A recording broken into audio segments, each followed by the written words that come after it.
My mother will not come to my wedding, I said, and the room tilted. I am Mara Linden, 31, a public school counselor who knows how to sit with pain. I have sat with other people's daughters in quiet offices, I have poured tea, I have repeated slow words until a trembling breath finds its way back home. I did not expect to be the daughter in need of that voice, not over a piece of embossed cardstock that should have meant joy. The invitation lay on our dining table, soft white with a thin ring of gold.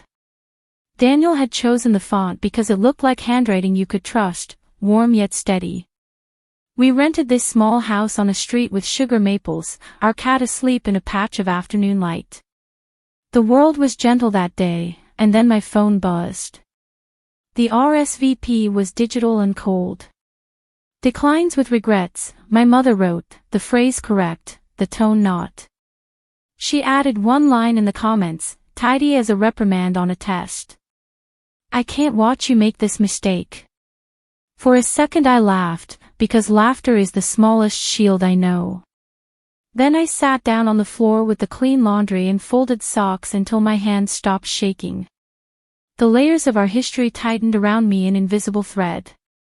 My mother, Lila, had practiced disapproval like a discipline.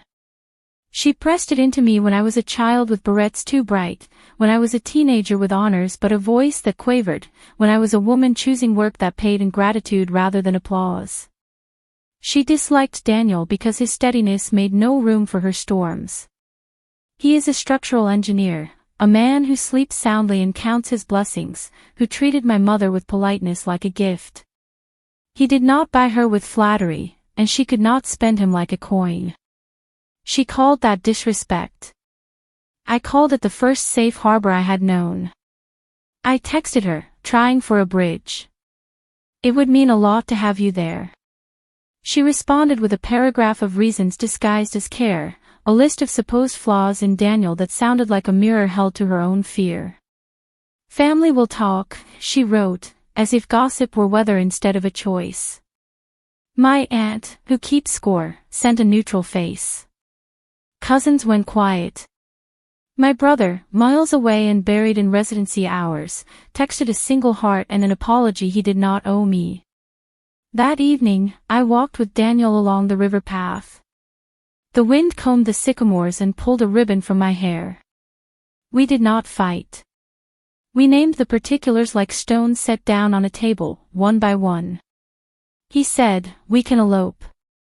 I said, I want the life we planned, with faces we love, even if some seats stay empty. Back home, I opened the box of invitations and lifted one by its edges. The paper caught the lamplight and returned it, gentler. I imagined my mother opening hers, imagined her careful mouth turning tight before the envelope even tore. I pictured what she had done for years, framing me with her words until the borders felt like truth. Something small and decisive moved inside me then, like a latch catching. If she would not come, if she needed a frame so badly, I would give her one she could not ignore. The week after the RSVP, the garden of our plans began to lose leaves. My grandmother called to say she would not travel without my mother. My uncle decided his back hurt more than airline seats could bear. My aunt sent a message about expenses in a year like this, as if generosity were a season that had closed. It turned out that one no could sprout many. I slept, but the sleep was thin. In the mornings I held my coffee and stared at the wedding checklist like it had become a math test I had not studied for. The florist asked about peonies and I heard my mother's voice saying they were vulgar, too much, like laughter in a chapel. The photographer asked about family portraits, and I saw the gap where a mother usually stands, hands fussing with a veil. I kept breathing, I kept moving, because someone had to. At work, my students told me about their futures while I taped up a torn poster on the wall. A senior confessed she was terrified of leaving town. I told her fear does not get to be the narrator, even if it speaks in a parent's cadence. She smiled, thin and brave. I sent her back to class and sat alone for a minute with my own advice, tasting its edge. Daniel became my harbor and my quiet.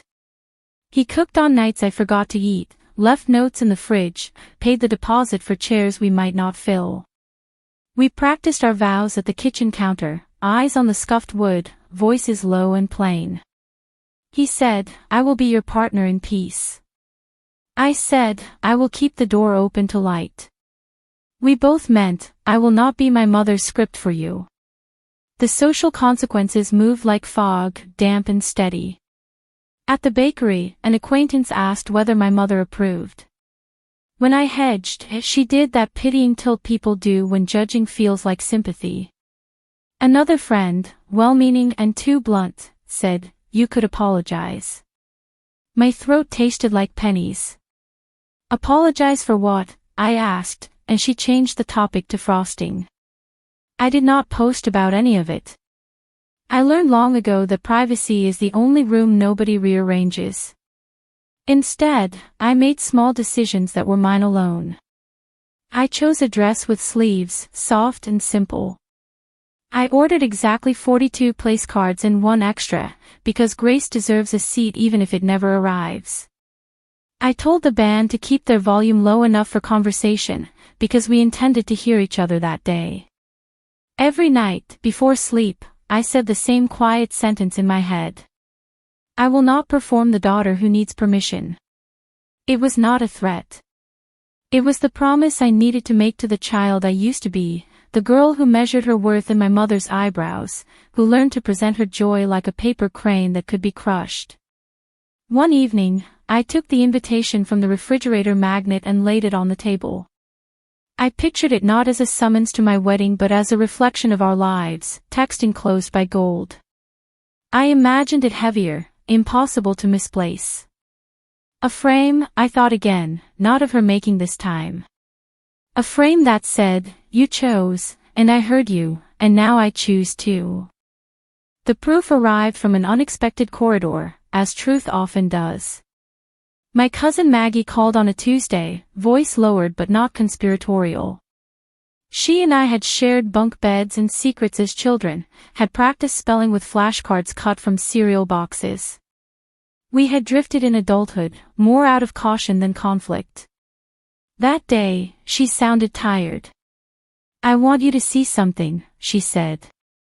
Minutes later, screenshots landed in my messages like small white stones. A family group chat I had never been invited to, a ring of relatives around my mother, passing judgment as if they were sharing recipes. There were laughing reactions to my engagement photo, bitter speculation about Daniel's motives, a remark about how I always chose need over brilliance, how I had a savior complex dressed as kindness. My mother's messages were the spine. She wrote, "Mara is marrying small." She claimed we had cut corners, as if modest plans were evidence of failure. She suggested that my job helping teens choose steadiness meant I had no ambition. She wrote that Daniel's calm was suspicious, that reasonable men always hide something. She advised boycotting instead of blessing, then thanked those who followed. Maggie wrote, "I did not know it would go this far." She added a final image, my mother's RSVP comment copied into the chat, followed by a string of applauding hands. No one had questioned the cruelty disguised as concern. It had been a performance with a warm audience. I read until the letters blurred. I felt a familiar ache press against my ribs, an ache I had learned to call by polite names. Disappointment. Hurt. Grief. But another feeling rose beneath it, clean and unadorned, like a bell's tone.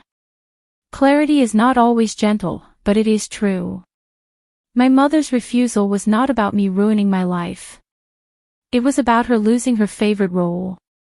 I forwarded the screenshots to my email and printed them on plain paper, black text, no embellishment. I slipped them into a manila folder.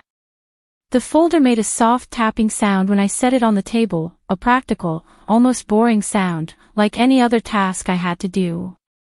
I breathed in and out, slow, until my pulse learned the lesson. Then I went to see someone who knows how to make things last. Hal Jacobs runs a framing shop 3 blocks from the river. He is a patient widower with sympathetic eyebrows and a way of speaking that suggests he trusts wood more than people. He had framed school art projects and diplomas for half our town. He opened the door himself, tinkling bell and the scent of sawdust around us like a forest. "What can I frame for you?" he asked, and I placed the invitation on his counter. He lifted it by its edges, the way I had, and nodded. "Beautiful paper," he said. "Gold," I replied, because that was the point. I chose a frame that was not gaudy, just true. Real gold leaf, thin as honesty, around a slim profile. A mat that gave the words a margin, a sliver of air. Hal measured in silence, pencil between his teeth, glasses low on his nose. He did not ask what occasion required glass like a shield. He asked whether I preferred museum glass for less reflection. I said yes, though reflection seemed fitting too. As he wrote up the order, I added one more request. "A small plaque," I said, "at the bottom." He waited. "Engrave the date and 4 words." He looked at me again, less like a shopkeeper now and more like a witness. I wrote the words on his pad. "Chosen and honored anyway." He tapped the pencil twice. "Good words," he said. "Come back Friday." He wrapped the invitation in tissue as if it were fragile and brave. As I stepped into the late light, I felt the weight of the folder under my arm. Proof is not justice, I thought, but it steadies the hand that seeks it. When I reached home, I set the folder beside a padded envelope. I did not write a letter yet. I let the objects speak to each other on the table, quiet as stones shaping a path. I chose a Friday because the shop was ready, because Fridays have the energy of thresholds. The frame was more beautiful than I had imagined, the gold leaf humbling rather than loud. The plaque was small, a whisper that refused to be erased. Hal slid the wrapped piece across the counter as gently as if it were a sleeping bird. At home, I laid the frame on our bed, unwrapped it, and let the invitation rest on the quilt. The museum glass held my face and did not hold it, a near-invisible shield. Daniel stood in the doorway and nodded, the way builders nod at a beam that will take the load. He did not speak first. He waited for me to name what we were doing. "I'm sending it to her," I said. "I'm sending the choice she made, preserved." "Do you want me to take it?" he asked. "No," I said. "I need my hands on this." I slid the printed screenshots into the padded envelope with the framing receipt, quiet evidence of a different kind. I wrote a note on the smallest card we owned, the kind you tuck into flowers. My handwriting was steady. "Mother," I wrote, "I release you from attending. I honor your decision by keeping it. Here it is, framed in gold. A family is a table set with love, not fear. If you cannot sit, I will bless your absence. Mara." I included a copy of her RSVP comment, clipped in tidy squares, the edges even. No accusation, only mirrors. I hired a courier, because the mail felt too casual and because I did not want to stand at her door. The young woman who arrived wore a blue jacket and a competent smile.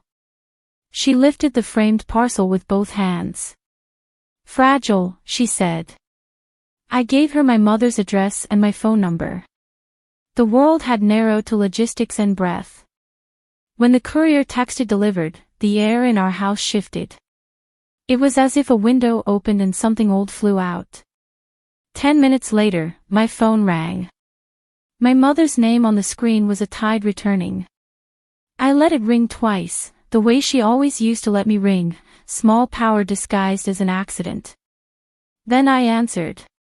"What is this?" she said, her voice crisp as a sheet at the end of a hospital bed. "It is your decision, held where you can see it," I said.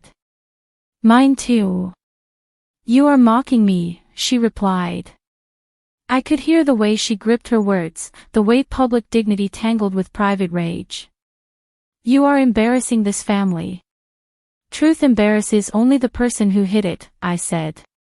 "You refused." I am honoring it.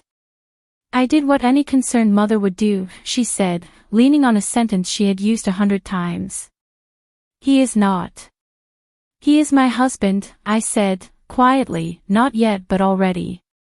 Your refusal taught me something. I kept my voice even. It taught me where to set the table. It taught me the shape of my peace. There was a silence then, not empty but full. I imagined her looking at the plaque, struggling to read the words because gold and regret were competing for focus. I imagined her scanning the screenshots, recognition sparking, then defensiveness. I did not fill the silence with comfort as I might have years ago. You are ungrateful, she said finally. Gratitude cannot be demanded, I said. Love does not require an audience or applause. You think you are better than me, she said. I think I am not you, I answered, and the sentence surprised us both with its mercy. Another silence. Feet on her hardwood, perhaps, a chair dragging, paper rustling. I stayed still, letting truth stand without decoration. In the other room, our cat jumped from the window and landed with that small thump that says life goes on.